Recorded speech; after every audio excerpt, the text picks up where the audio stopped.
by the SDRs to provide loans and favorable terms to eligible countries.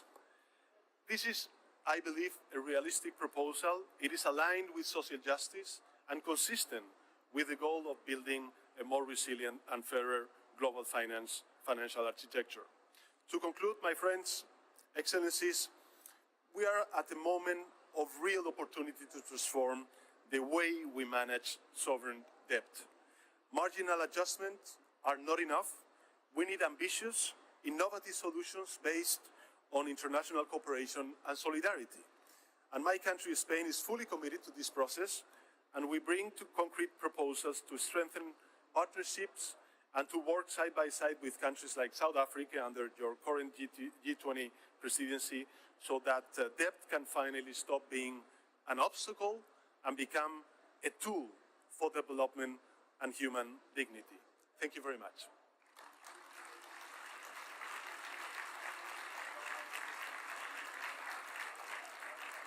Thanks, President Sanchez, for those words of wisdom and the political support for debt sustainability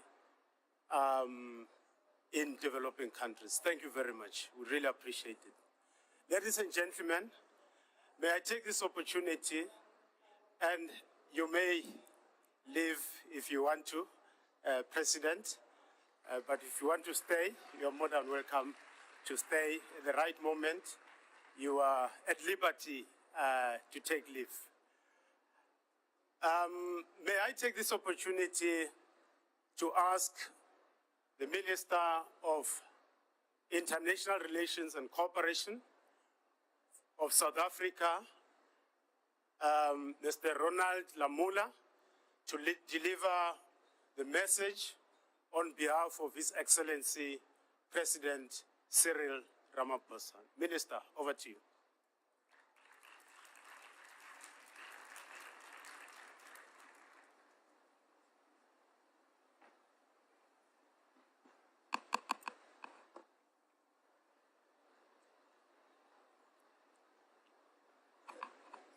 Thank you very much, dear Masondo. No hay playa. Hay Nesti. Hay Nesti. Hay fiesta. Hay Nesti. Hay siesta. Hay Nesti. Hay partido. Hay Nesti. Hay partida. Hay Nesti. Ay, ay, ay, ay, ay, ay. ¿Qué hay? ¡Ay, Nesti! ¡Ay, qué calor! Hay verano. Hay Nesti. The distinguished guests here. We gather here today at the 4th Financing for Development Conference in a moment of great consequence for humanity. We face more daunting challenges than at any other time, from the growing devastation caused by climate change to persistent levels of poverty in many parts of the world. We have the means to confront these challenges if we want to. To do so, however, we must ensure that ambitious commitments that we have collectively made, amongst them, to end poverty in all its forms, to reduce inequality within and amongst countries, and to take urgent actions to combat climate change and its impacts, are backed by adequate resources. The financing gap for achieving the SDGs is estimated at $4 trillion per year, a gap which can be closed through more affordable, long-term sustainable financing. A major contributor to this financing gap is the growing debt burden faced by many developing countries, particularly those in Africa. The average interest cost on external borrowing for developing countries is 3 times higher than of those developed countries, while the least developed countries now spend 14% of their revenue on interest payments, 4 times more than 10 years ago. In 2024, developing nations paid $921 billion in net interest on public debt, 10% more than the previous year. As a result, a growing number of countries either in or at the risk of debt distress.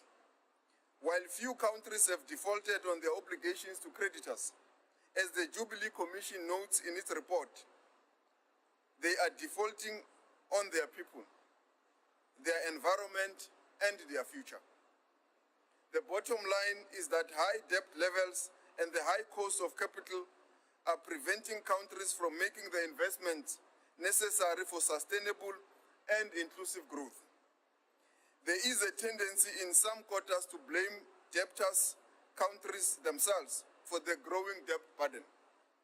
Undoubtedly, there are things that countries can and should do to borrow responsibly, to manage their public debt soundly, and to ensure that borrowed capital is invested productively in a way that creates the conditions for growth. For many countries, however, access to affordable capital is limited and the cost of debt has risen more sharply than they can sustain.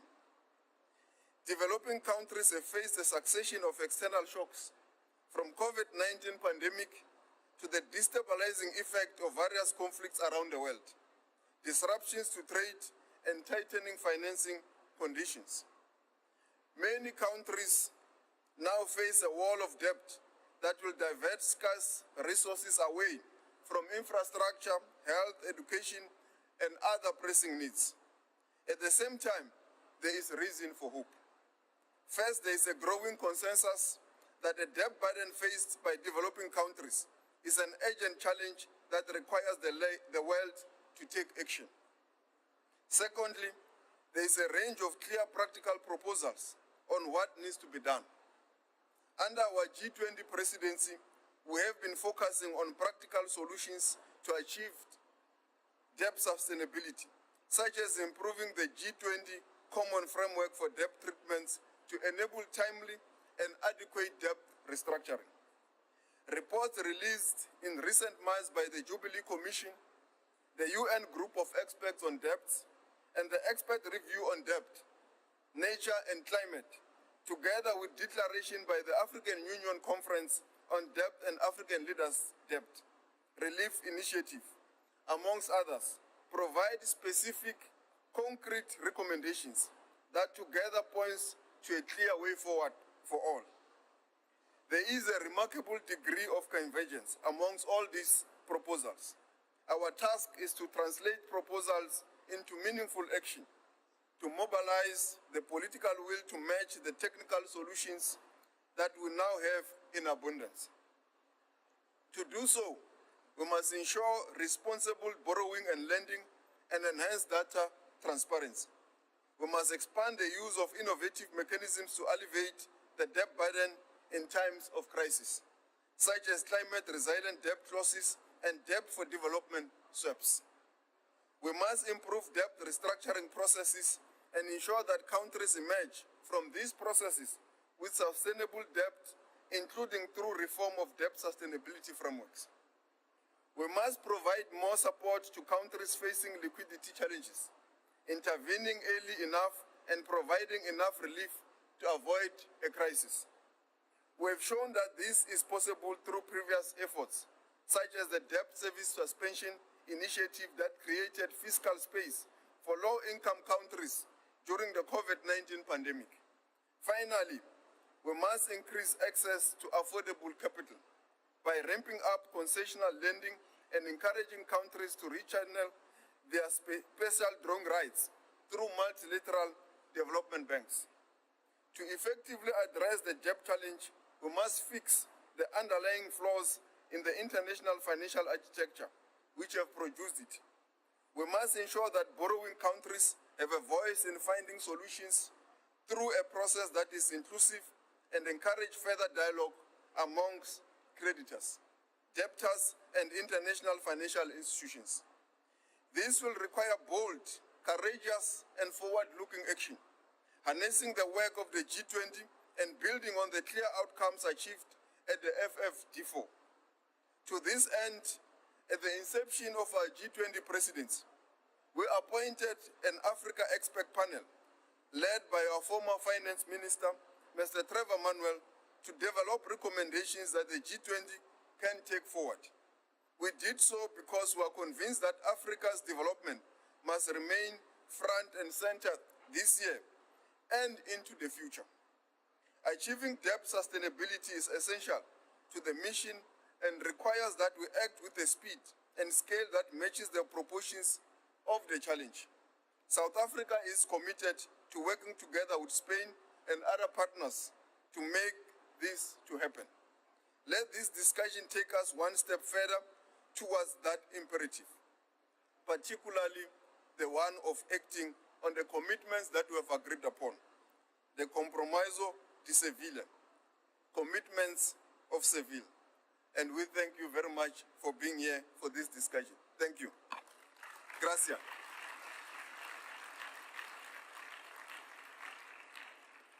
Thanks, Mr. Lamula, for raising those critical points on the gap for financing development and what we need to do as the world. Ladies and gentlemen, may I take this opportunity to call our next speaker, Amina Mohammed, the Deputy Secretary General of the UN. May you please take the floor.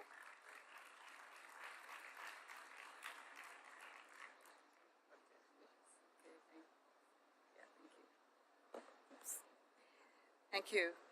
President Sanchez, Excellencies, friends, ladies and gentlemen, 10 years after countries adopted the SDGs, development today, we can say, is facing formidable headwinds, slowing global growth, and a threat of a trade war and repeated global shocks from climate and conflict. The most unsettling challenge facing developing countries is the debt crisis. Borrowing is critical for development. It provides a means for governments to invest boldly in a better future for their people. And it is especially critical at a time when all countries are required to undertake one-off generational investments to green their economies and build 21st century digital infrastructure. But today, borrowing is not working for development. Over 2/3 of low-income countries are either in debt distress or at high risk of it. 3.4 billion people live in countries that spend more on interest payments than on health and education. The debt crisis is a silent crisis in two respects. First, the crisis doesn't impact the lives or economies of those in advanced economies. The immediate effects of the crisis are contained and do not threaten the stability of global financial markets. Second, among global policymakers, there's a striking reluctance to acknowledge the crisis for what it is, perhaps driven by the increasingly unlikely hope that the problem will solve itself if interest rates come down. However, I'm pleased to report that thanks to many of you and many in this room, this is now starting to change. Over the last several months, we've seen the launch of several bold initiatives: the African Leaders Debt Relief Initiative, the Expert Review on Debt, Climate and Nature, the Jubilee Commission, and the Secretary General's Expert Group on Debt, that are all making crisis increasingly hard to ignore. And through the Seville Conference and its outcome document, and the ongoing work of the South African G20, this crisis is finally being seen and heard. These efforts have laid bare the shortcomings of our debt architecture and the harms that they are causing in development countries. They also identify actions that can arrest the debt crisis and enable debt to fulfill a supportive role in countries' development success.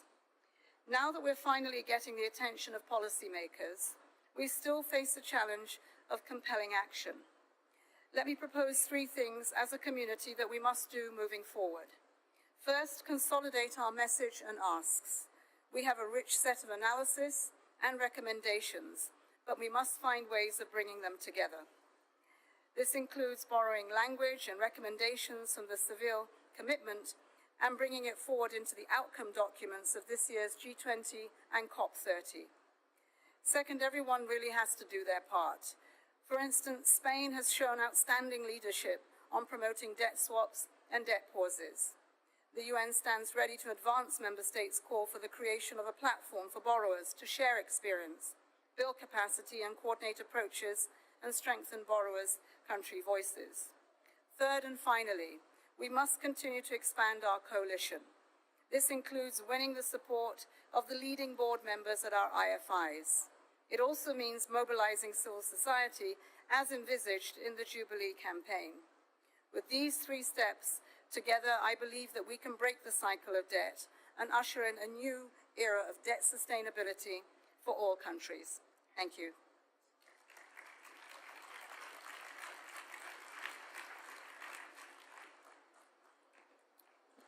Thank you, DSG.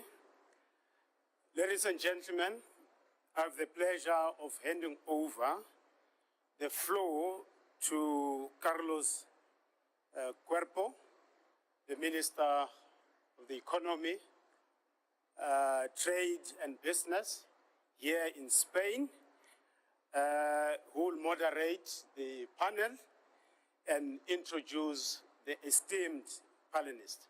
Over to you, sir.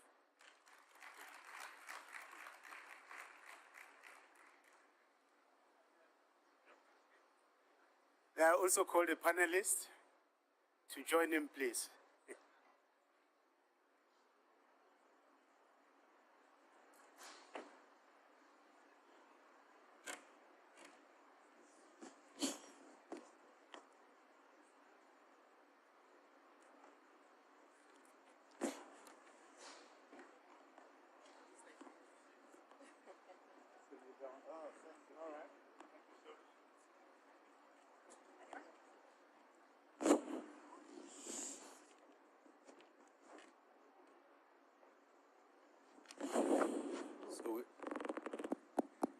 So we're all set. Thank you very much. Thanks for the introductions. And so we're going to go straight to the panel because I have to say I'm very pleased. I'm very lucky to be in such a distinguished company today. So what I want is for all of us to be able to hear from them, to pick up their brains for new, bold, ambitious ideas. As you know, I've been repeating it for the past couple of days, but I won't get tired of it. We want Sevilla to be a platform for action. We want deliverables. We want real action to come out of this conference. And on this, we're very lucky to have been able to count on all these experts that have been pushing with their reports. We've been talking about the Jabari Commission, the African Leaders Debt Relief Initiative as well, and of course the UN group of experts, lightening or paving the way, giving us a roadmap with specific recommendations. So, because in the end, if you allow me, when we're thinking about how to provide change, how to push for that change which is needed, the way that we see it is these three I's. So the first one being, of course, the element of inspiration. We need political leadership. We need to rally around the correct narrative, which is, of course, a multilateral narrative, which will be the way forward on development. Then we need to integrate the different actors. We need to bring them on the table and have them all push in the same direction. And finally, the I from innovation. We've heard the word innovate. We cannot expect to keep on repeating the same actions over and over again and being expecting different results out of them. So I want to, as I said, have a to the tab to get the experts' views on. So I will ask two questions. My first one would be on the identification of priorities, of impactful initiatives that can be realistic, but maybe not that realistic, apparently, but in the end, the fact that we discuss them, that we push for them, can help us also somehow enlarge the boundaries, the perimeter of what we find unrealistic now, but might be realistic tomorrow. So I will start directly with Trevor. Trevor, former Minister of Finance of South Africa and also chair of the G20 Africa Panel Expert. Trevor, over to you. You got a mic? You have a mic in your chair. Thank you very much, Minister. Good afternoon to all of you, distinguished guests. I want to start at a slightly different place. Thanks. I come from the old school that requires predictability and certainty for policy. Now, a lot of work is going into the G20, and the principles of the G20 require a functioning troika. We're sitting in difficulty at the moment. We don't know what will happen at the end of this year. And I want to alert everybody to the fact that we shouldn't allow the G20 to die on its feet, because the commitments made in this year need to be carried forward. And so there needs to be a call for certainty about who will take over the many programs that are built into the G20 in this year. And I think the FFD here in Sevilla is a fundamentally important part of that for us. Chairperson, the challenge. No alquiles tu coche en cualquier sitio. Elige el alquiler premium de Centauro y tus vacaciones empezarán a sonar así, sin depósitos que arruinen tu viaje, sin preocupaciones, con todo incluido. Una vez Centauro, siempre Centauro. Alquila premium en centauro.net. So I'll allow them to talk about that, but I do want to highlight the Africa panel. We have a number of panelists who are here. Sitting next to Mahmoud is Patrick Joroge. In the audience somewhere is Anand Morsi. There is Hannah. Where is Hannah? Somewhere. Somewhere at the back there, and there's Daoude. So the panel is represented even here. We have, it's a growing number of panelists. We have now 25 people on the panel, and a body of work that is gaining momentum. The challenge that we have, and this is why I'm concerned, Carlos, about continuity, is that we are not going to complete the body of work by the time the South African presidency runs its course. We're in the privileged position of UNECA and the AU being prepared to take on the work so that we can get into the detail. But it's abundantly clear what the mission is that we have to take on. And part of this, I think President Sánchez has spoken to. It's beyond just looking at debt to GDP. It's understanding the consequences of debt service costs on development. It's one of the issues we have to detail country by country and be able to articulate this and ensure that countries own the process that arises from this. We need to ensure that there's a lot more transparency in respect of debt. I've used the example of my own country, South Africa, where we publish our debt on an annual basis. Now, if more countries did this, then we would know what is out there. We would be able to articulate these issues, and we can then move to the next phase of knowing who owns the debt. And we can get to understand what the flows are, because the outflows from the African continent by way of debt service costs are much too great. They're much too great because the ratings that African countries have is disadvantageous to Africa. But we won't be able to deal with this merely at the level of abstraction. We must be able to get into the detail, and this body of work is going to be fundamentally important for us. In addition, the Africa panel is looking extensively at, or intensively at, domestic resource mobilization. We aren't collecting nearly sufficient taxes on the African continent, and we need to build domestic capital markets so that we can borrow in the currencies of countries and not face the exchange rate risk with our borrowings. These are some of the areas of work that we're involved with.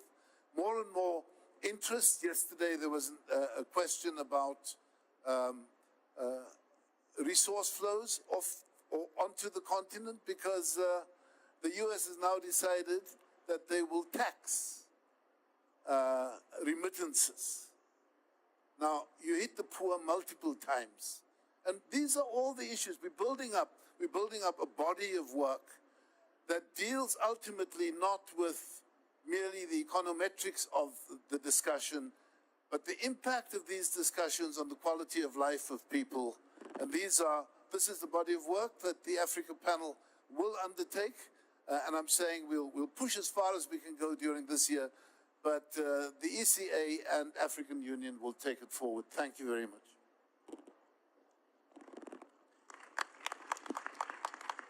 Thank you very much. Now we're headed to Martin Martin Guzman, as you know, former Minister of Finance from Argentina. Also, as we said, together with Professor Stiglitz, leading the Jubilee Commission. So we want to hear from you, Martin, please. Thank you, Mr. Carlos Cuerpo, for the great work you've been doing, and also thanks President Sanchez for the leadership in the Financing for Development Conference from Spain. Let me begin with providing a little bit of background, basically a brief summary of what we've been experiencing over the last few years, which actually motivated the creation of these 4 different commissions that basically provide messages that could contribute to change the global narrative in the way that needs to be changed. We all know here in this room, after 2008, the US financial crisis, or international financial crisis, massive bailout of the financial system, creation of liquidity. Many countries that had never borrowed in international credit markets borrow for the first time. Debt levels increased, but unlike 25 years ago, with other creditors, including mainly the private creditors and also the non-Paris Club creditors. And then we had COVID and we had the war in Ukraine. Already by the second year of COVID, there was significant increases in debt distress. And the G20 created the common framework for debt treatment. That was supposed to be a mechanism for leading to better coordination among the different creditors, and therefore contributing to more timely resolution of the debt crisis. Well, the way it went was largely ineffective to tackle the problem. The G20 common framework hoped to bring others to the table. That was important. Dialogue matters. But it didn't change the set of incentives in a way that would lead to the restructurings that were needed. And we started to lose time, I would say waste time. Then the narrative went to the issue of we are facing liquidity challenges. So countries that are experiencing debt problems face the challenge of having more liquidity, which is a quite complicated, I would say dangerous narrative, because that's always what creditors that want to be paid with resources provided by others generally push for. If an international financial institution says, okay, I'm going to provide financing to this country because it has a liquidity challenge, and at the same time, given that money is fungible, that money is used to repay private creditors, that doesn't resolve the problem. Actually, that means a bailout of the holders of debt in situation of distress. So all this narrative on liquidity challenges also contributed to a waste of time, delaying the resolution of the debt problem. That doesn't work. So my continent, Latin America, in the 1980s, suffered a tragic lost decade in terms of economic development because of an unresolved debt crisis. And if you revise history, the narrative in the early 80s was not that clear. There was not so much awareness of what was going on. And this has been happening already here. The most affected continent is, of course, Africa. But other countries in Latin America and the Caribbean, in South Asia, are also being affected. So first, if we want a solution to the problems of today, the global narrative has to change. And something that is encouraging from the Financing for Development Conference is that we are seeing a different narrative here. The different commissions are pushing that. And that's going to be very important because, again, what's going on now is that the flows, net flows to the private sector are massively negative from the low and lower middle income countries. $50 billion of transfers on long-term debt, meaning debt that matures in more than 1 year, from the low and lower middle income countries to the private sector in 2022, 30 billion in 2023, at the same time that international financial institutions are providing loans. So imagine this situation in which taxpayers complain, taxpayers do not want to support in the advanced countries more financing for development, and at the same time what's existing, what we have there, is used for bailouts of private creditors. That's, of course, a very bad outcome. And that's what we need to change. So going now to Minister Cuerpo's key questions of what's realistic to achieve, let me mention two broad things that could be achieved, that is realistic to achieve in the near term. First, if we want an international solution to the debt and development crisis of developing countries, there has to be a change in the incentives, both for the creditors and the debtors to participate in meaningful debt operations, restructurings, to restore or ensure debt sustainability. And for that, first, we need a change in the practice and policies of the global financial institutions. They have the tools. They can do it. Money from the IMF and others should not be lent if at the same time the countries in distress use that, again, money is fungible, to repay distressed debt. It can be done, and it can be done immediately. It just needs the global political support. Second, there could be changes in legislation in the main jurisdictions for debt issuance, New York State, mainly, and England. And we were close recently. The New York law favors delays in restructurings. First, it compensates the holders of debts in arrears at 9% interest rate annual. That's a flaw in the law. It's from 1981. The inflation rate in the US was 8.9% back then. That needs to change. It needs the support of the assembly in the New York State. And finally, Trevor Manuel referred to the importance of building domestic capital markets for getting financing in local currency. That can also be achieved with a different approach toward the adoption of capital account regulations. Most of the countries in distress today didn't adopt capital account regulations at the time in which they integrated in the global capital markets. So that favor hot money flows, destabilizing flows. And that, of course, is a bad environment for investments in the real economy, the ones that we need for long-term development. So to finalize, all the commissions, including the Jubilee Commission, were motivated on these realities. They include top experts. We have here some of them here in this panel. Mariana Mazzucato, a top global expert on the economics of innovation. Mahmoud Mohilling, some here present as well. And these reports lay out a practical path forward that, if it's adopted, it could really help countries to initiate a recovery very quickly, and lives could change. Thank you. Thank you very much. Gracias, Martin. Just to make a point on the narrative, because I think it's essential the way we talk about things and how we build the narrative around also what's possible and what's realistic and what not. But now we turn to Mariana. Mariana, professor at UCL, Mariana Mazzucato, and also founding director of the Institute for Innovation and Public Purpose there. So Mariana, your thoughts on impactful proposals and initiatives at this stage. Thank you. Great. So, yeah, it works. So thank you so much, Carlos. We met 2 weeks ago in Madrid, and we said it's so important for this conference to not only have an outcomes document, but to be a real stepping stone towards the G20. All these conferences have to be seen together. We can't go down the different silos. Just the fact that COP, if you think about it, has a COP for climate, a COP for biodiversity, a different COP for land and water. All those things are related, and we have Nick Stern here in the audience who has taught us so much how they're related. We have to use these conferences sort of as a battlefield, but really to pass the baton. So thank you for all the work you do. I think one of the biggest issues is really to see this problem of debt, both on the financial side, and the openings that we heard very much stress that, the fact we need these different tools, these different agreements, from the SDRs to the contingent resilience clauses to the debt for nature swaps and so on. But if we don't look at some of the structural causes of the debt in the real economy, we will ultimately just be patching things up. And that's really what I want to focus on, because that problem that I'll highlight then has also a solution tied to it, right? There's no point in just saying what the problems are.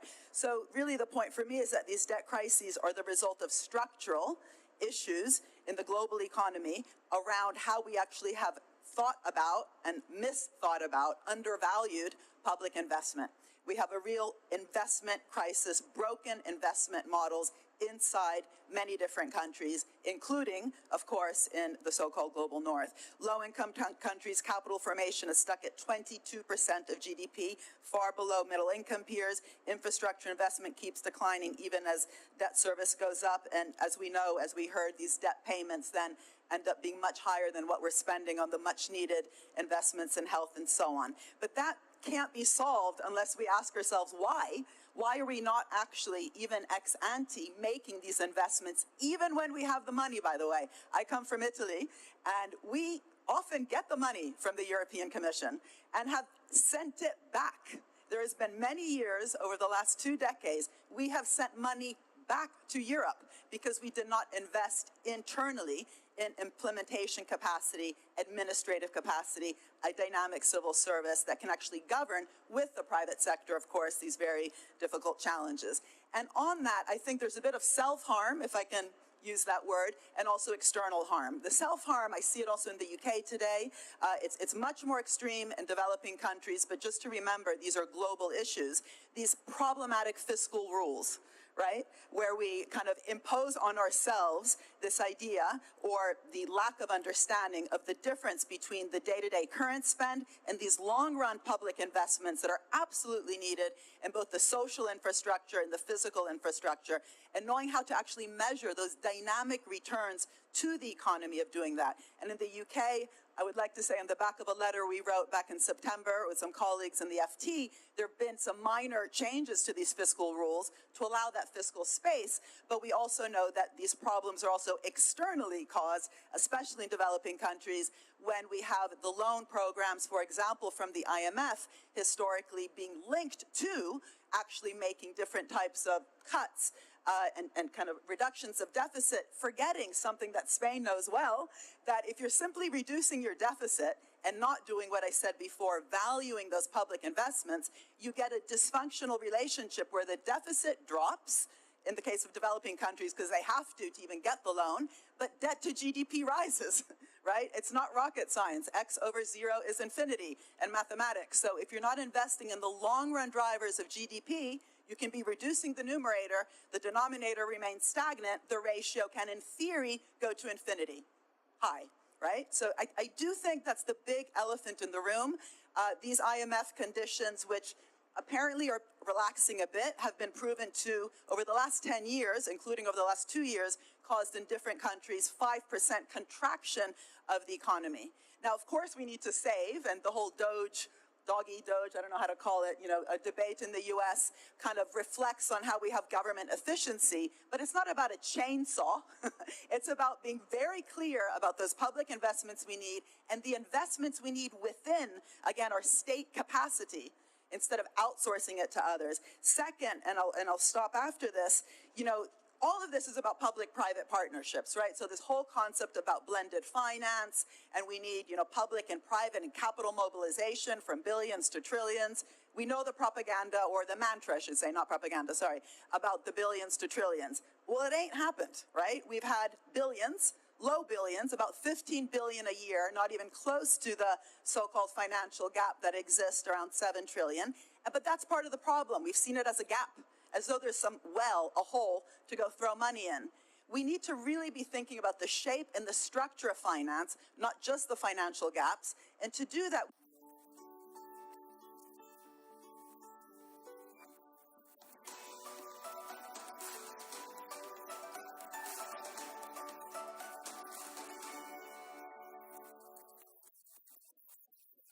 very unclear, let's just call it unclear, impact of what even is being tried to be done. That's why we call it mind the mission, the goal. What is the goal? Structure the partnership to be goal-oriented. Very poor distribution. Most of these blended finance schemes go to, not to low-income countries. Only 80% go to low-income countries. They're mainly in sectors. 54% of it goes to sectors that are kind of easy, like banking and high and big energy projects. And very few, again, go to poor countries, and very few to local firms. Most of these funds end up going to large multinational corporations working in these countries. And lastly, because there's been this excess reliance on senior debt instruments and guarantees, which often sit off budget, coming back to the problem of the fiscal rules being so difficult, we end up actually hiding a lot of debt, right? So debt risks have actually gone up because of this problematic way to do blended finance. So again, the solutions, just take each one of those problems: scale, additionality, impact distribution. We need a new social contract with all blended finance. The PPPs, there's good and bad partnerships, must be transparent, conditional on real benefits, mission-oriented, and backed by clear global standards for contingent liability disclosure. And just on that first point, again, the UK is an example where they're starting to think about the fiscal rules, but just another good example, because I think we need to always look at the good stuff that's happening. In Brazil, in terms of public investment, and I say this also looking forward to COP, in terms of passing the baton, the fact that the ecological transition doesn't sit far away in the Ministry of the Environment, but has been central to the Finance Ministry, Minister Haddad working very closely to Minister Marina Silva, that is radical. That means if it sits in the Finance Ministry, it means you need to rethink finance, rethink outcomes-oriented budgeting, rethink how a public bank like BNDES works if we actually care about the goals. And in terms of the G20, this idea that you have a cost of capital commission, brilliantly run by Trevor, but then a whole other commission around industrial strategy and green stuff, we need to start with the what's to be done and then ask how it gets financed. Again, relinking the real economy with the financial economy, and that's sort of going through everything I've just said, but I really hope that in the G20 we make sure we don't go down those silos and always ask, what is the finance even for? Otherwise, as I've said, even when the finance shows up, we forget to structure the economy to deliver on the what's to be done. Thank you. Thank you, Marianne. Again, this idea of continuity also in the work of the different groups. We're looking forward also to the COP with our Brazilian friends. Now I'm turning to Mahmoud Mohieddin. Mahmoud, you're in Special Envoy on financing the 2030 Sustainable Development Agenda. Please, Mahmoud, the floor is yours. Right. Thank you so much. It's great to be here and to join this great panel. Let me, before I start, I commend really your excellent work in hosting us here, the excellent work of the facilitators, and actually in a dark moment in international cooperation, your presidency, along with the presidency of South Africa and Brazil. You shared this great, inspiring letter that there are people who care and there are people who are going to be pushing for action, and that made many of us very proud to be associated with you. It's great and tough as well to speak after Mariana. To get that not the first time, and I hope it won't be the last. I normally agree with most of what she said, but there is one area that I'll come back to when it comes to the PPPs and the billions to trillions. But I like very much what you asked us to emphasize. What could be actionable, what will be happening in the next day after we finish this conference. The veterans of this game on finance for development, and I see many in the room next to Amar Bhattacharya and others, we have seen that happening in Monterey, in Doha, and then in Addis. And now I hope this time is going to be different, in a different way, in a positive way. And that is basically about considering the urgency of debt. And thanks to Rebecca and her team, we're not just talking about numbers, we're talking about services, education, and health. I was very happy to attend many meetings today when this approach has been articulated by some speakers, including the president of the Islamic Development Bank, translating the cost of debt and how we are prioritizing debt over education and health to the number of schools and clinics and support to those who are in need for that. So this tells me, when my good friends prepared me for this discussion on the 11 proposals, they speak as economists, short-term, mid-term, long-term.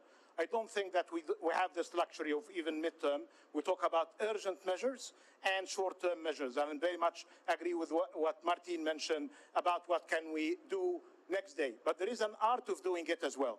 And this is the art of getting the public, the private, the philanthropies, and think tanks together.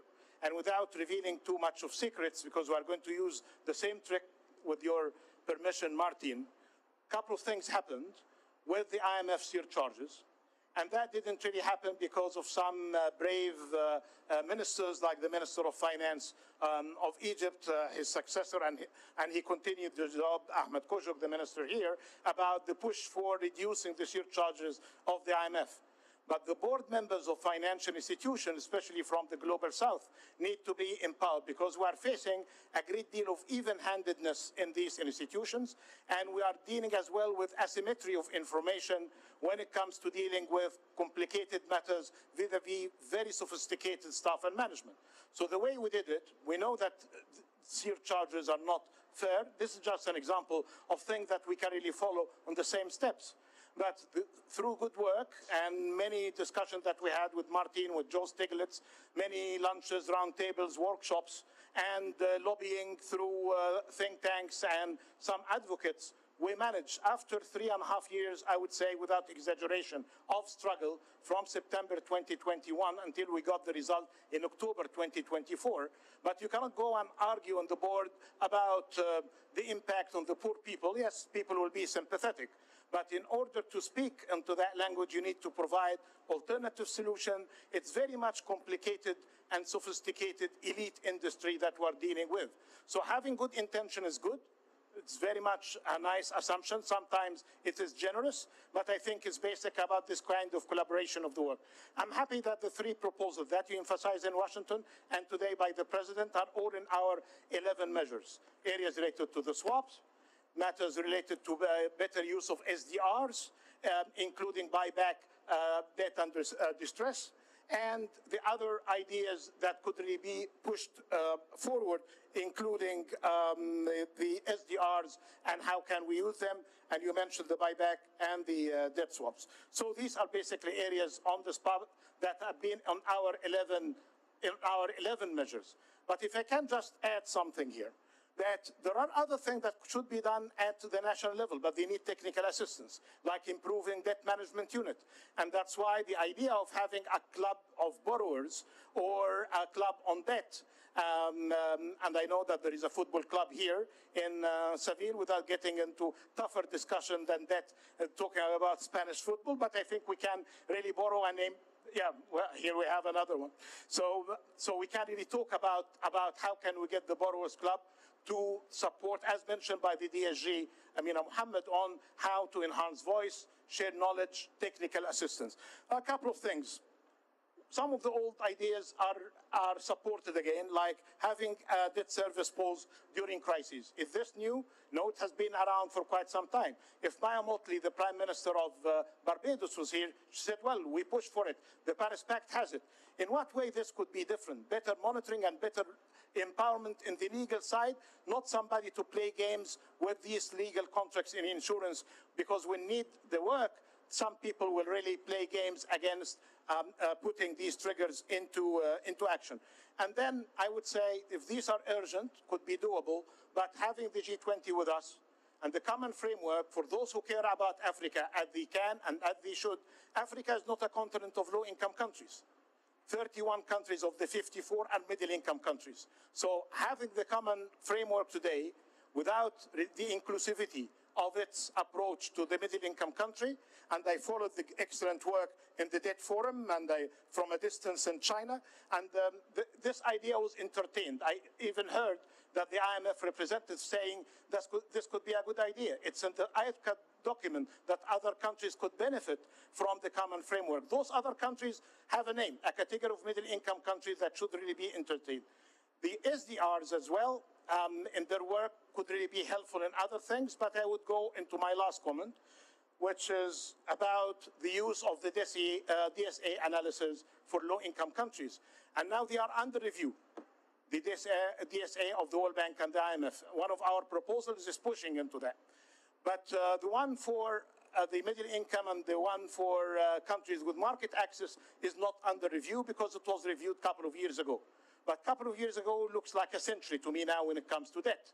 So we need to reopen this one as well for middle-income countries, and many of the principles that we have been putting in distinguishing what's for consumption and what's for production, putting some principles related to low-income debt, getting some of the good ideas that coming from different experts, including from the Paris Club, could be a great idea. In what way I'm different? And so far I didn't differ at all in what Mariana mentioned, but on the PPPs. They have great examples, but I'm happy when you put them under this condition, that they need to be under clear, transparent approach. On that one, we are in agreement because great deal of funding for the SDGs happen to be on the infrastructure, 80% of that, and we have been talking about tales of bad airports and good airports, comparing my home country, Egypt, with Jordan. Jordan did the better job for building airports. I'm happy now that there is a reconsideration of the PPP approach, because this could be a better way of using money. But the billions to trillions, not just because it came from our offices when I was at the World Bank during 2015, I'm defending it. But actually, the best example of the billions to trillions is the impact of IDA, which IDA, the Information Development Association, it's basically about billions mobilized with a multiplier effect. The very paid-in capital of the World Bank, and updated by the former treasurer of the World Bank, Jin Dong-hwa, the $30 to $40 billion of paid-in capital on the increase, managed through a AAA rating agency called the World Bank to mobilize almost $1 trillion of funds. And this why it was an inspirational, in a way, to say those billions could be mobilized, but to be put in the right hand of the NDBs and the good work of the Nixon, Vera Songwe, and Ammar Bhattacharya in closing gaps, including climate finance, is saying we don't have the luxury, love DRM more, domestic resource mobilization, and hate private finance, or do more in international and do less domestically. We need to mobilize all sources of finance. We need to double bilateral finance. We need to triple finance from the MDBs as emphasized. That, if we do that better, including domestic resource mobilization, that can mobilize finance to quadruple the private sector finance with better conditions and with good spirit and leadership. And let's talk urgent measures and short-term measures and get the long-term to solve itself. If we are in hell, as the hell of debt, as Mr. Churchill reminded us, we need to keep going. But if we are in the hell of debt, you need to keep going fast. So it's basically about urgency of action. Thank you. Thank you, Mahmoud. So if I understood correctly, then we might have a name for the Borrowers Forum, which would be the Sevilla Club. Then can we say that we put that on the table to be coined? So Rebecca, please, we'd like to hear from you, Rebecca Greenspan, the Secretary General from UNTAC. Please go ahead. Thank you so much. And it's difficult to follow such good interventions, but let me first go again to the narrative issue. Yes? First of all, there is an issue of visibility and urgency. And that's why this forum is so important. We have been working for more than 2 years in trying to make the debt problem visible. And you ask yourself, after hearing all this data, I have been saying this today, why there is no urgency? We know that countries are defaulting on development to not default on their debt. We have demonstrated that. It has become even worse during these years. None of the countries that were on debt distress are out of debt distress. For how long can you be in debt distress? Yes? Being a developing country. So we know that the situation is getting worse. We have the numbers. We said 1 year ago that 3.3 billion people live in countries that spend more in servicing the debt than on health or education. Today, it's not 3.3, it's 3.4. This is not a decimal, because these are billions of people. 3.4, this 0.4, that increase is a huge number of people. So things are getting worse, and we don't feel this sense of urgency. And we say it's because of two things. First, because countries are continuing to pay. Because, as I said, they prefer to, because it's so difficult to restructure, because the mechanisms are so slow, because the political price they have to pay is so high that they prefer to default on development than default on their debt. So we need to make the mechanisms and the incentives, Martin. Yes, the incentives have to change because now the incentive is to pay. So why will the creditors try to change the system? We have to really change the incentives for the creditors to be able to come to the table. But the second reason for no sense of urgency is that the markets are not in crisis. Because it's not the big countries, the ones that are defaulting on their debt. So they don't move the markets. It's the small and medium-sized countries, the ones that are in problem. And so we have to understand that though the markets are not in crisis, people are. People are in crisis. And when I think, and Martin referred to the 1980s in Latin America, I was in the government when we were negotiating our debt. And let me tell you that when you look not only at we talk always about the lost decade of Latin America, yes? But in fact, we had 2 lost decades in Latin America because we didn't get back to the social indicators that we had before the debt crisis before 2 decades. 2 decades it takes us, to get back to the indicators that we had before the crisis.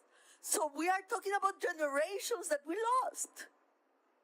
So the thing, what we are doing here is so important because if we don't move this needle, yes, and that's why what we have heard about the solutions, the commissions, the momentum, we have to take this momentum to really change the system for countries to be able to solve their debt problem. And for people... No puede saltar este anuncio. El vuelo 075 con destino a Madrid va con retraso. Pero puedes usar Velo mientras esperas. Pasajeros, su tarjeta de embarque está lista. Velo, bolsas de nicotina sin tabaco. To overcome the blame game. Yeah. You know, when we talk about a country defaulting, the first thing we think is it's their fault. It's their fault. You know, when somebody doesn't pay their debt, it's their fault. It's because they did something wrong, yes? But in this case, if you look at the numbers, most of the countries that are today in debt distress, they are in debt distress after COVID. They didn't have a high debt before COVID, many of them. COVID was really a blow that they have not overcome yet. And we forgot about COVID, yes? And then we had the very high interest rates, the hike in the interest rates in the reserve banks. And so they had to pay much more for their debts. And if you look at the numbers, the total debt, the stock, have gone up 4%. But you know how much have the cost of the debt gone up? 24%. So really here, Trevor, about what you said, we have a problem in the cost of the debt that is really dragging these countries down. So let's get over the debt, the blame game. Obviously, we have to be responsible in our domestic debt. Yes, we have to do the things right. We have to invest in what matters. We have to have good investment policies, and we have to understand how to do, much more productive diversification for quality jobs. And we have to bring back investment into the realm of economics. We are underinvested. All of us are underinvesting. And it's true that there are rules in the IMF that push for underinvestment. Let me give you one. In Latin America, investment of the companies, the state companies, that in many cases is water and electricity and fuel, investment of the state companies enter into the deficit calculations. And this happened because in the debt crisis, many of these companies were used by the government. And so they said, no, so everything goes into the deficit calculation. It doesn't happen in all regions. It happens in my region. So obviously, underinvestment in basic services have been the rule since then in Latin America, because it's crowding out with other investment of the government, even if the companies are self-sustained, even if they are viable in the market and, you know, they have good profits, we cannot scale up investment in the services when they are state companies. So there are rules that we have to change to make this better. But the first thing that we have to change is the mindset. There is a mindset that is still there, that is not a systemic issue, it's an individual country's issue. And here we have to change the system. And we have to change the system, obviously, in the IFES, but we have also to strengthen the system in other forms. We have to strengthen the multilateral development banks.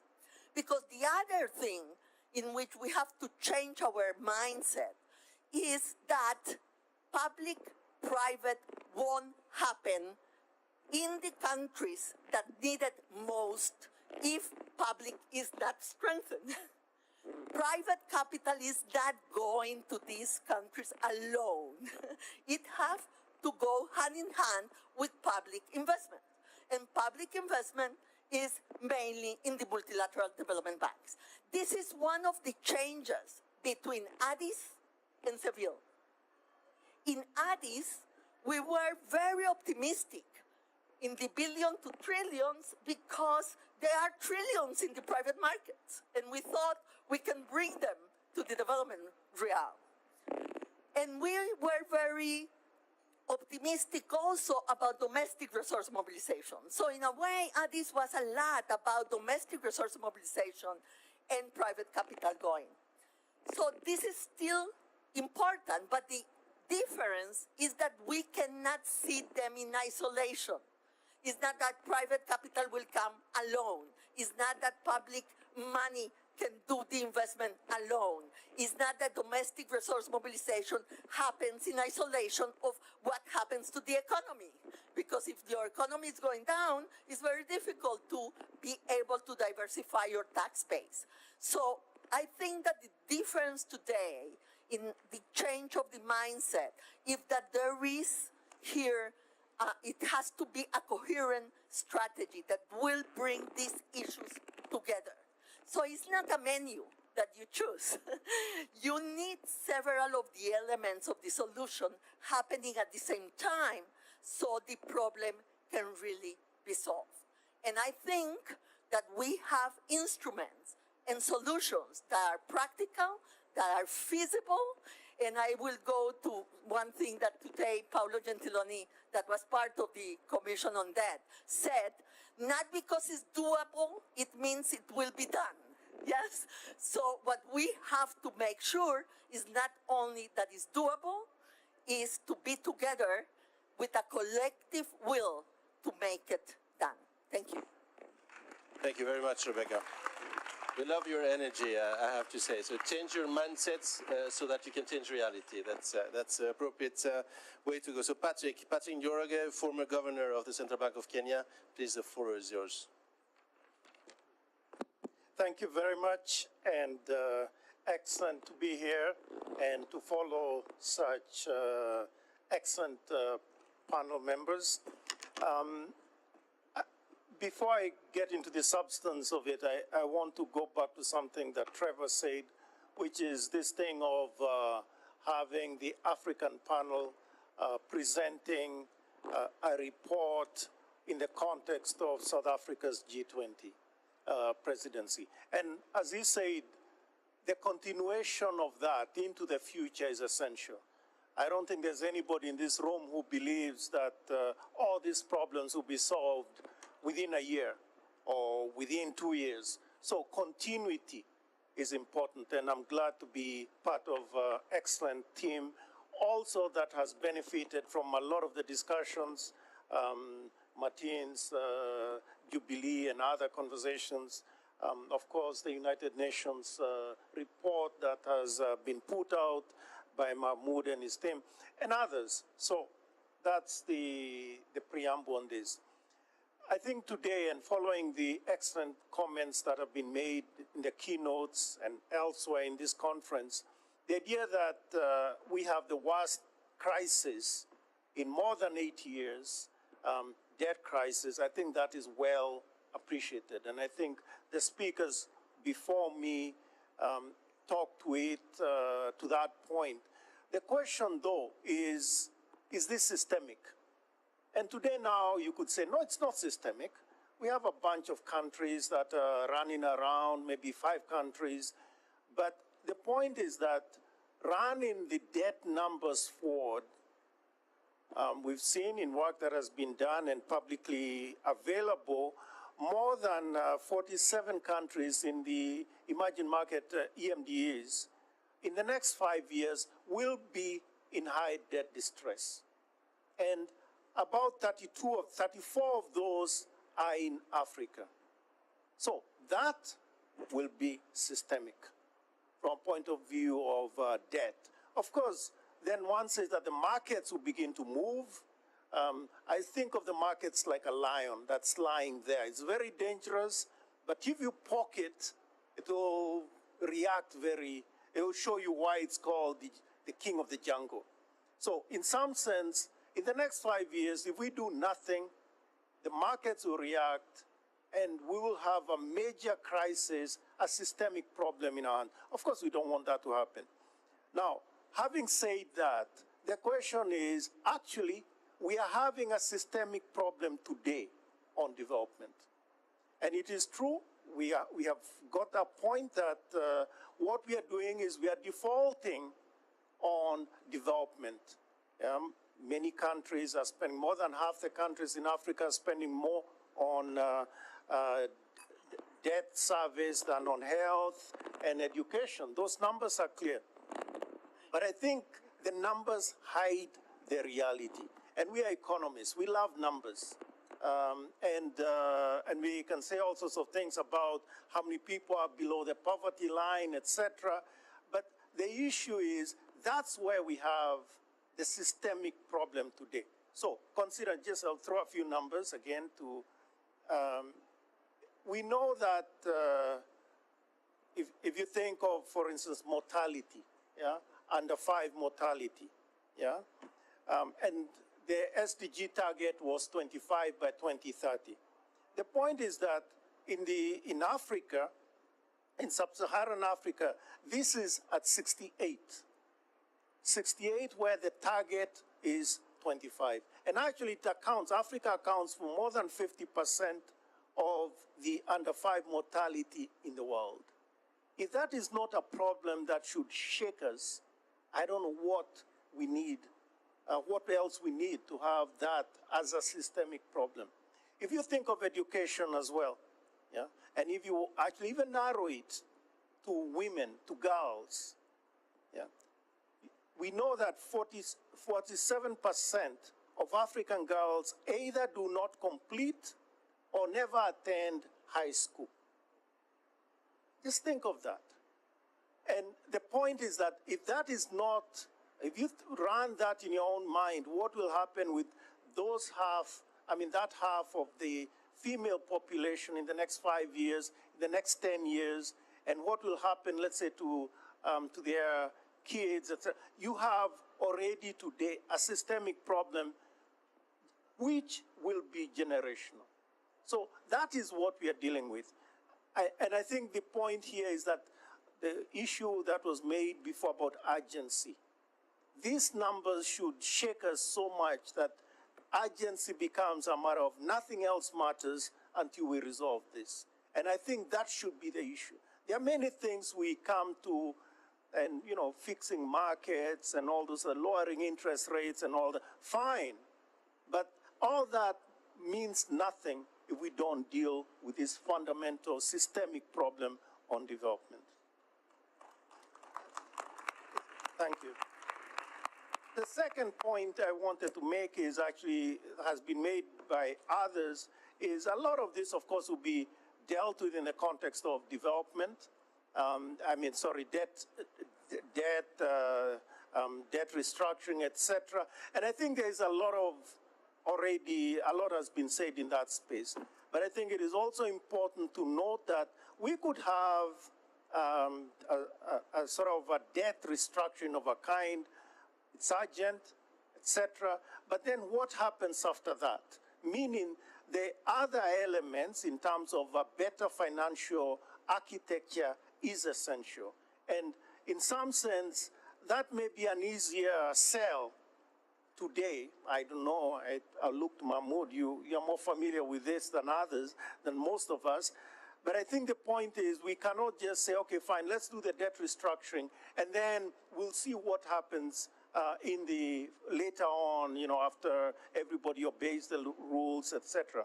So I'm making the point that, for instance, the issue of perception of risk that finds its way in various things like in the credit ratings or the premium that we have, on lending, etc.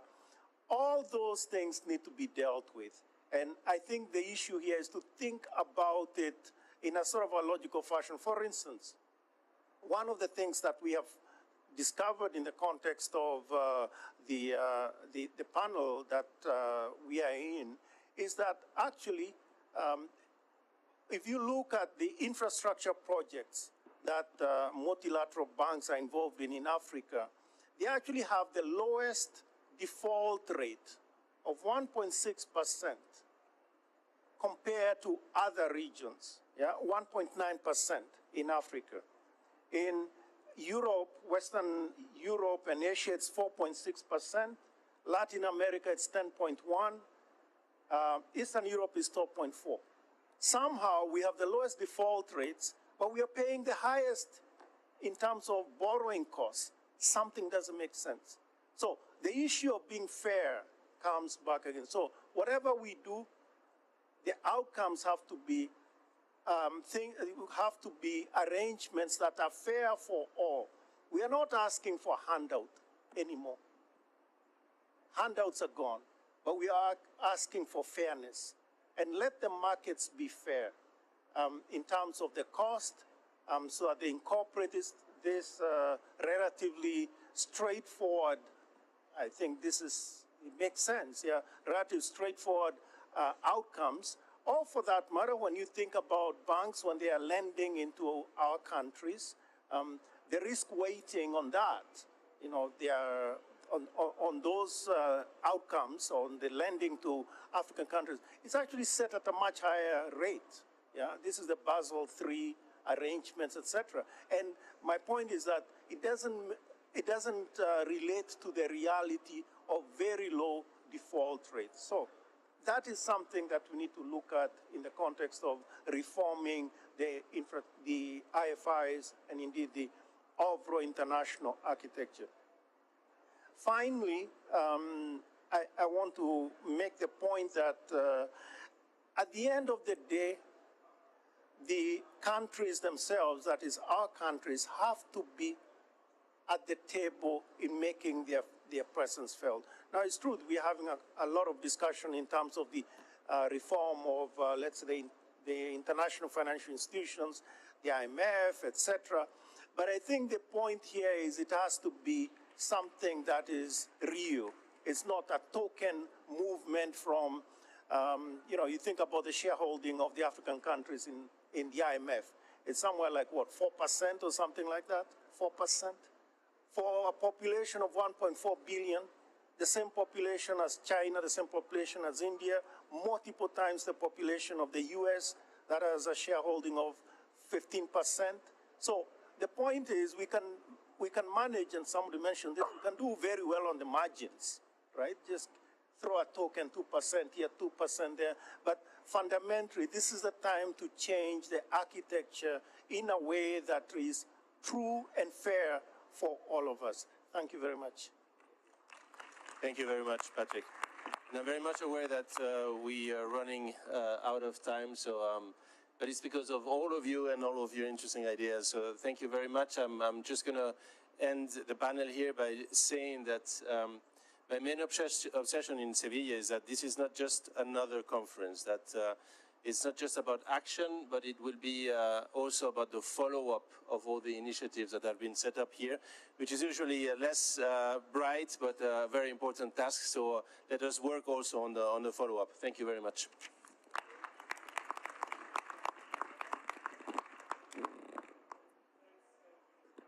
Cuerpo for moderating this session, and to our panelists, just one last speaker. Oh, one last speaker will be very brief. It's Mark Sussman, the CEO of Gate Foundation. May I ask the panelists to remain seated there? We really also want to thank you, Mark, for supporting this event. The Gate Foundation has been central in putting this event together between us, South Africa, and Spain. Over to you, Mark. So thank you very much, Minister. Thank you, Excellencies. I will be brief because I know we're over time. But I'll start by, why is it that an entity which is, we are the largest non-governmental provider of grant finance, we don't issue debt, why would we be supporting an event on debt? It's because we've learned the hard way that our investments in basic human needs and services simply cannot achieve their goals unless the wider issues around debt sustainability that you've heard today are dealt with. It is a fundamental roadblock towards human development right now. We have a human capital deficit, and the existing system, as we've heard multiple times, is simply not working. We also have no shortage of solutions. I won't repeat what we've heard today. We have multiple panels.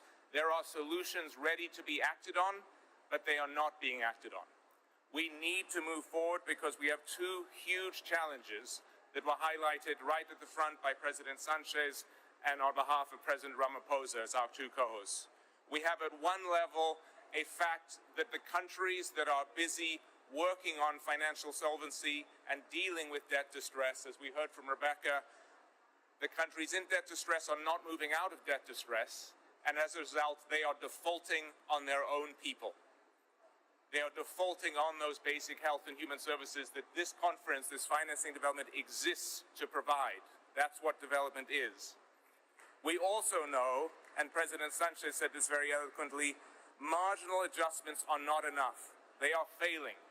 Incremental country-by-country processes are not delivering, and if they don't tackle these with more urgency, we will face a much greater and more systemic crisis, as you've heard. So really, the truth is, while we applaud the leadership of countries like Spain in hosting the Financing for Development Conference, like South Africa in being the leader of this year's G20, we applaud the collaboration between the two governments to make sure this issue is front and center, that we simply do have to say that one of the fundamental actions that has to come out of Sevilla is going to have to be a debt restructuring process that is faster, fairer, more consistent, and more transparent, because without that, the Compromiso de Sevilla simply has no chance of becoming a reality. Thank you very much.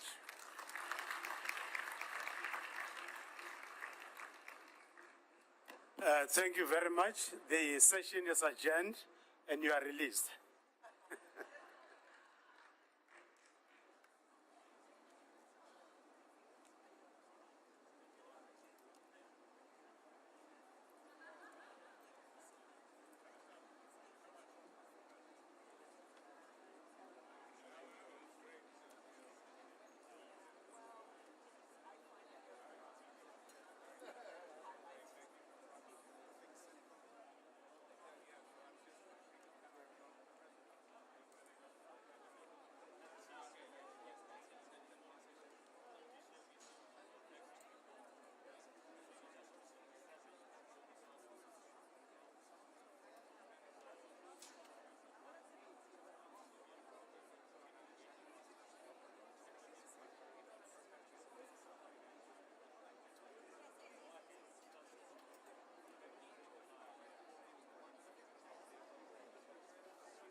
Financing for Development in Sevilla. It is my distinct honor to welcome you to this special event dedicated to exploring the critical role of development banks in advancing the financing of the Sustainable Development Goals. My name is Iliane Olivier. I am Senior Fellow at Elcano Royal Institute, and I have the privilege of serving as the Director of the European Think Tanks Group, an independent network comprising 6 leading European policy institutes committed to promoting global sustainable development through rigorous research and constructive dialogue. Good afternoon once again, and a very warm welcome to you all.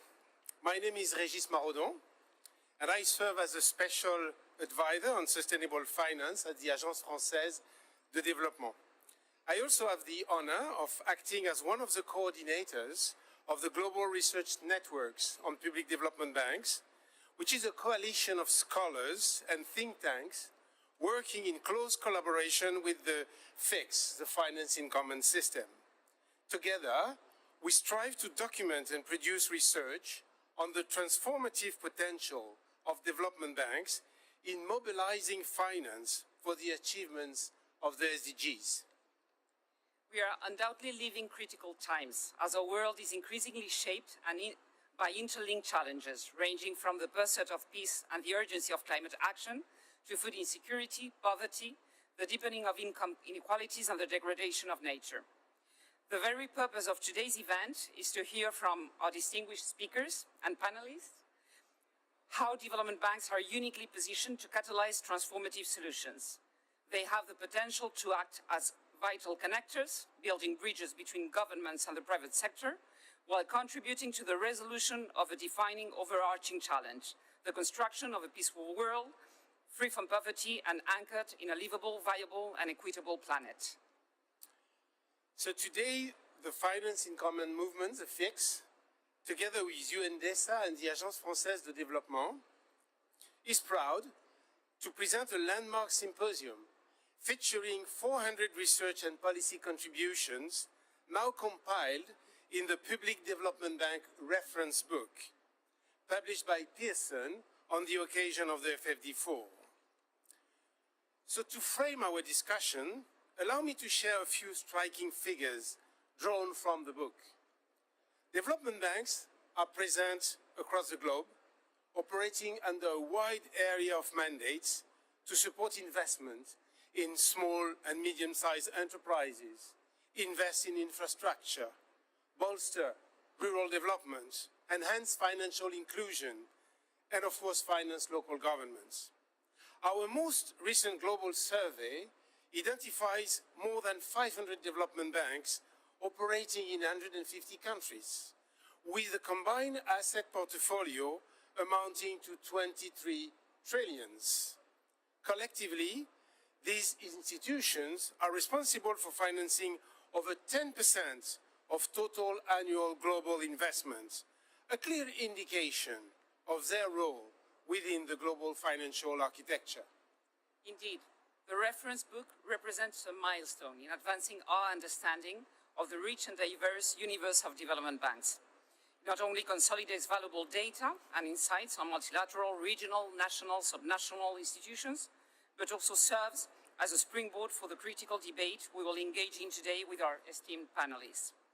This debate will focus on how to enhance the effectiveness and scalability of development banks in meeting global challenges.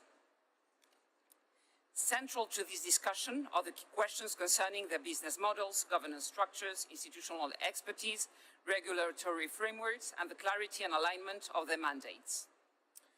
Today we have the privilege of benefiting from the strategic vision and leadership of 2 distinguished keynote speakers, His Excellency Mr. Lin Junhua, United Nations Under-Secretary General for Economic and Social Affairs, and Mr. Rémi Rioux, President of the Finance in Common System. So it is my honor to first invite His Excellency Lin Junhua to take the floor and share his key messages with the Assembly.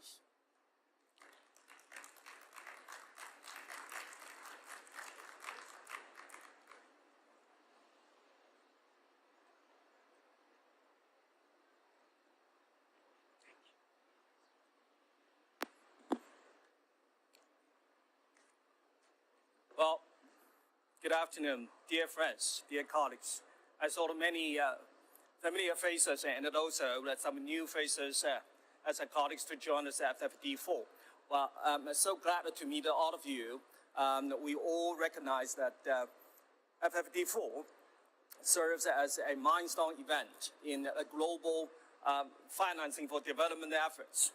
But, well, let me say first, I extended my sincere thanks to the Development Agency of France and also to my old friend, Remy, for bringing a lot of us, and particularly my thanks goes to the FIX. I still vividly recorded a few months ago, we had such an amazing summit today in Cape Town.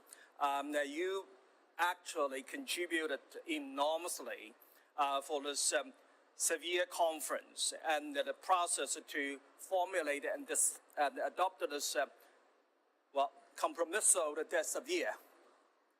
But said, we met in such a different landscape. But fortunately, with all your efforts, with all the contributions, we landed with such an amazing document.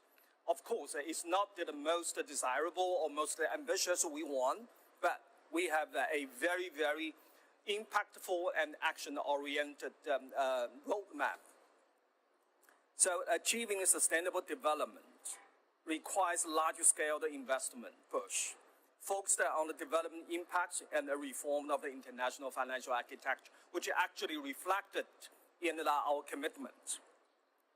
But on both fronts, the public development banks are the key drivers for changes. So the FFD4 outcome document, as just now we mentioned, we all associated, that's the severe commitment, firmly places the public development banks at the center of the delivering of the global financing for development goals. National and the multilateral development banks are uniquely positioned to provide direct public investment, while also leveraging in private investment. When the well-managed national PDBs will certainly contribute enormously to strengthen the financial ecosystem, also enhance the ability of both public and the private sectors to invest in a long-term sustainable development. Their ground-level knowledge has helped international investors navigate the operational and reputational risks, while also building the capacity and providing technical assistance. Public development banks are the key actors in the national policy and institutional framework. So, having said that, please allow me to just highlight 3 actions we need to continue to advocate. First, it calls for strengthening existing public development banks through technical support, especially and also including the capacity building, increase the capital, especially for those mostly needed. Second, it calls for the establishment of the new national development banks in the countries that do not have them yet. Third, it seeks to better align the regulatory requirements with the unique development mandates for the public development banks. So there's a much scope for the PDBs to innovate, correct market failures, and ensure financial and non-financial sustainability. Most importantly, severe commitment emphasizes cooperation between the multilateral development banks and the national development bank as a system. This includes the co-financing, joint programming, risk exchange, joint project preparation, hybrid capital, peer learning, and more, fostering the synergies and leveraging the comparative advantages. But dear colleagues, dear friends, we all know FIXes was born after the Addis Ababa Action Agenda. Now, 10 years later, it is time to elevate our vision and also the road of the facts. So I'm so happy to co-sign the forward for the PDB reference book that we are launching today. It builds on the incredible work of the colleagues at the multilateral institutions and the FACTS Research Network. It lists a very comprehensive resource for the new era of the public development banking. We have the plan in Seville. We need to move forward with our delivery. So it is time for us, with the PBC, with the UN system, with the other stakeholders, that we should deliver what we committed from Seville. Thank you.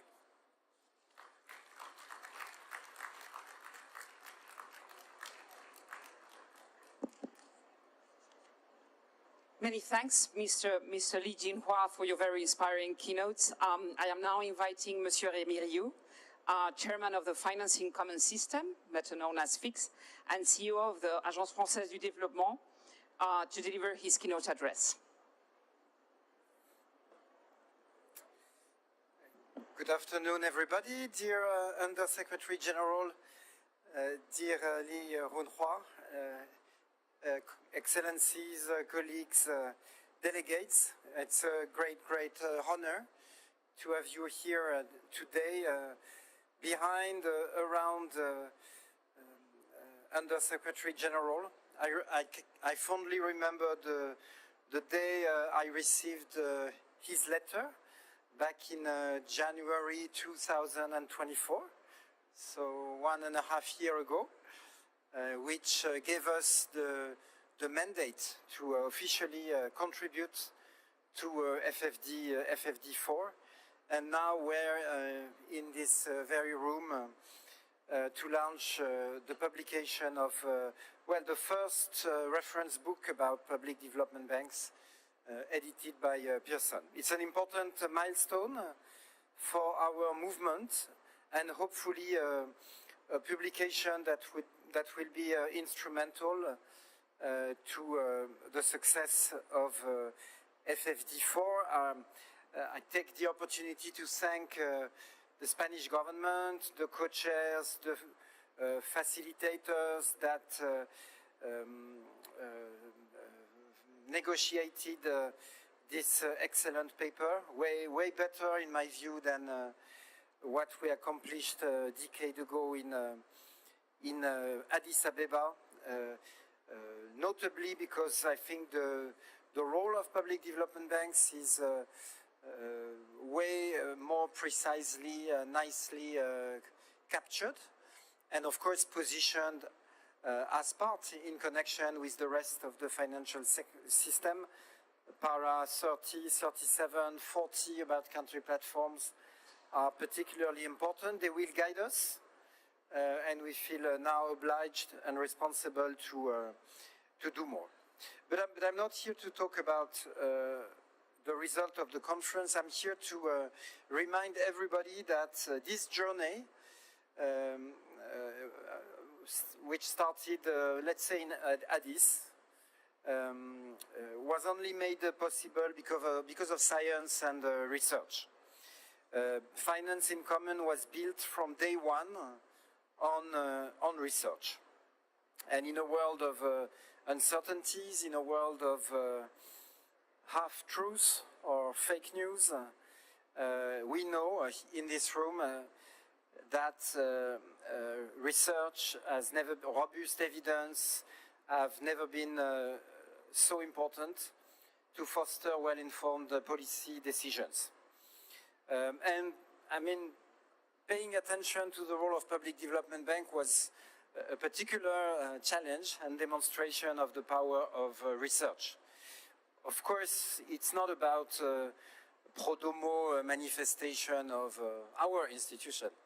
And we know the debates among economists for a very long time about the role and necessity of state-owned banks. A debate that at the time turned into ideology. And so it was very good to come back to facts and figures and have this discussion that I hope the creation of Finance in Common helped reignite. I want to thank all the researchers who contributed in advancing this work. Of course, some of whom are part of the International Commission of Experts on Financing for Development, convened by UNDESA, notably José Antonio Ocampo and Mariana Mazzucato here with us on the panel. Thanks for all this. And I extend my warm regards to all the Global Research Network. A special mention to Stephanie Griffiths-Jones, back from the world of central bankers. And we will ask you for more. Jia-Jun Chu, Régis Maraudon, Jean-Baptiste Jacoutin, I mean, all of you. So important, more than 50 academic researchers and think tanks. You published about 100 original papers for the last 5 years. It's a multiple by I don't know how many times from previous publications. And only last February in Cape Town, 15 original papers were presented for the first time. So the WRI, ODI Global, Peking University, Stellenbosch University, I4C, the Ferdi, the McMaster University in Canada are absolutely crucial for their contribution. We consolidated, you consolidated in this PDB reference book what we learned from research, from more than 400 references to provide this comprehensive review of the state of knowledge on this very specific institution. I also want to friendly thank colleagues in the World Bank Group, because you know they played a very important role in discussing, revising the document, and I wanted to pay tribute also to their dedication. Under-Secretary General just said it, the book is intended to inform the conference here in Seville and later contribute to the formulation of actionable policy recommendations. I think it helps think at the right perimeter, which is the 536 public financial institutions, a world that has been fragmented for too long, and it will help set the right division of labor between the different layers.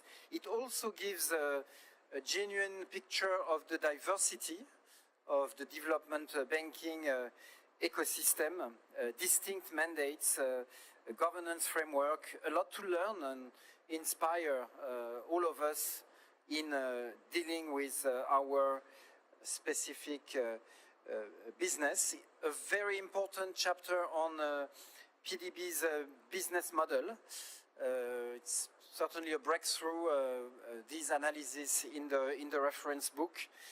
Of course, public development banks bear specific risks. Governance is the main issue, including corruption. There's a very nice chapter, as you probably noticed, about failing public development banks, a very candid one, to avoid in the future this kind of risk if properly governed and regulated. We have a lot of examples that this is possible, including in France, the oldest one called Caisse des dépôts et consignations, which has, well, good services for our own fabric in France. So risks, but also opportunities. The book explains how, in which condition, practical examples on how PDB can enable and accelerate systemic change and transform financial systems. So thank you for that. Of course, my last point is to say this is only the beginning. So somehow the world of public development banks remains a bit of a mystery. So we have a lot more to study. And the book is an invitation, a tool for dialogue with all willing partners to set the conditions for our institution to be the most efficient and articulate fiscal and monetary policies in an innovative way. The blank spot is probably public development bank regulation in the book, and I'm happy to see that it's coming. I never tried to do it first. We had to do all this work before, so that the regulator pay closer attention to the group and then think if to reach its policy objectives it could guide and regulate differently and maximize PDB efficiency. We need more consolidated data. It's also another challenge. The unique PDB database on the FIX website is extremely valuable, but we can do more, including on extra financial data we would be able to collect. And then, of course, the end game is for PDBs themselves to include the research outcomes in their own procedures and operational strategies. We have Serge Coué here, Massoud Adessé, Boitumelo Mosako of DBSA was around. Examples of institutions that are fitted, that are working through and incorporating research results. I conclude by calling the audience to seize research outcomes and to contribute to the debate on the role of public development banks. Again, challenging the group to do more and to better its way of operating. And again, invite civil society. Civil society is part of the governance of finance in common, like academics from day one to come and discuss. And of course, invite young scholars. There's a future for PhD specialized in public development banking. Thank you so much.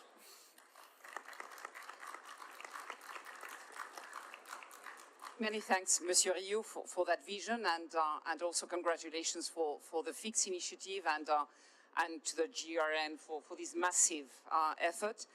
If you allow me just a follow-up question, I know that you have a very busy agenda, but Mr. Li Jinhua already said that this is a very comprehensive document. You have also mentioned that the idea is for it to be instrumental for the process beyond Seville. You have also mentioned one blind spot and the end game, but maybe my question would be on which concrete next steps you are foreseeing for this piece of research. We set on the Seville platform for action 4 initiatives. One is probably the most important, is really to work on public development banks as a specific asset class on the market. So, you know, there's only 100 out of the 536 public development banks that are issuing bonds. So we just said, okay, why not double or triple that number in the next decade? And if so, of course, it will help set probably the right incentives and hopefully regulation at a time and provide, well, this is the experience of AFD now. 56% last year of our funding was sustainable, and we know the discipline that tapping financial markets brings to public financial institution as a whole. So I think if we have that, and of course with the bulk of this institution, the legitimacy, the public dimension, I think it can also help turn the financial markets in the right direction. So that's one. There's, you know, TCX is launching also an initiative on FX management. We are part of it.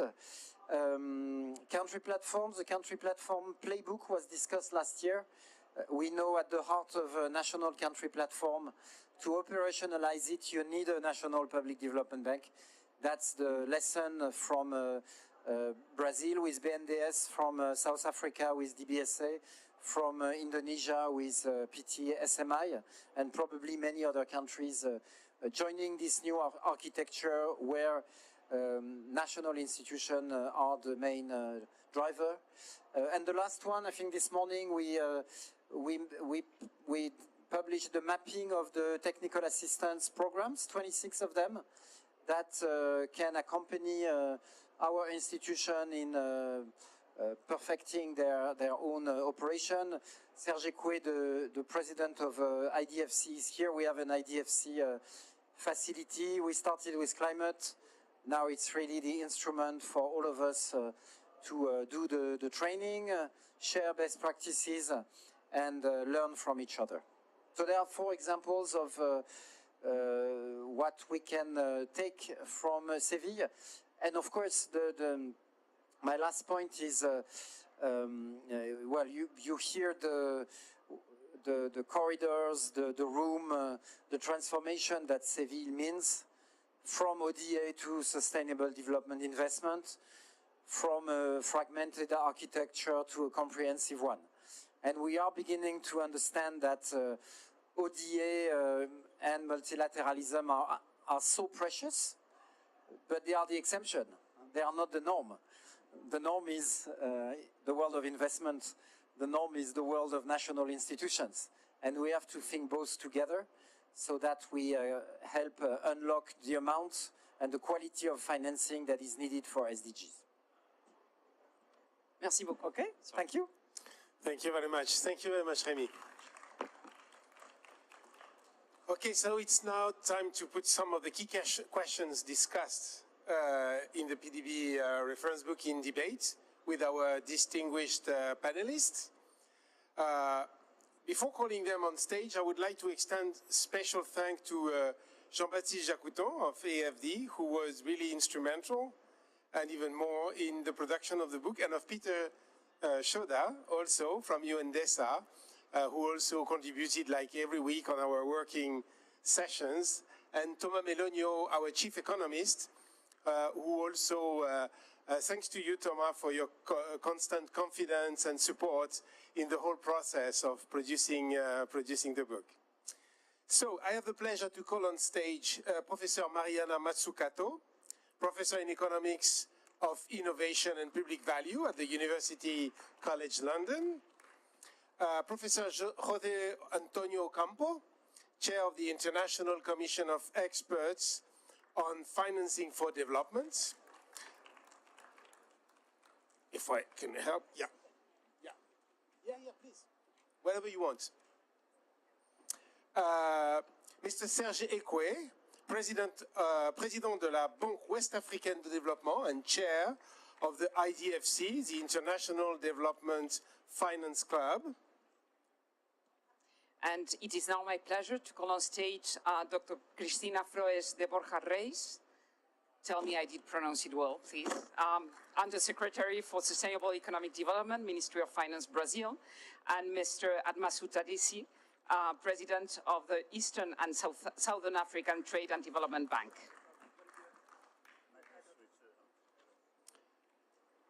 Okay. Let's start with a woman question for you, Mariana, if it's okay with you.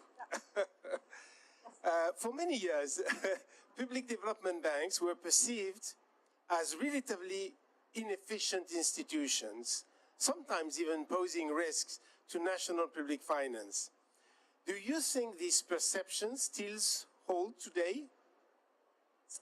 It works great. So first of all, I need to apologize because I have to leave earlier than expected. Sorry. Exactly. So it's a self-fulfilling prophecy. Depending on what we think a development bank is, that determines what we end up seeing. And if that's a dysfunctional version of what it should be, we shouldn't be surprised. So if the whole point is not to crowd out, if the whole point is just to fix a market failure and to see a financial gap, so fund, for example, what the private sector is not funding, which is like do what's not being done, which is not very interesting, as opposed to real additionality, lead with what I call missions, work well to get the private sector to actually invest,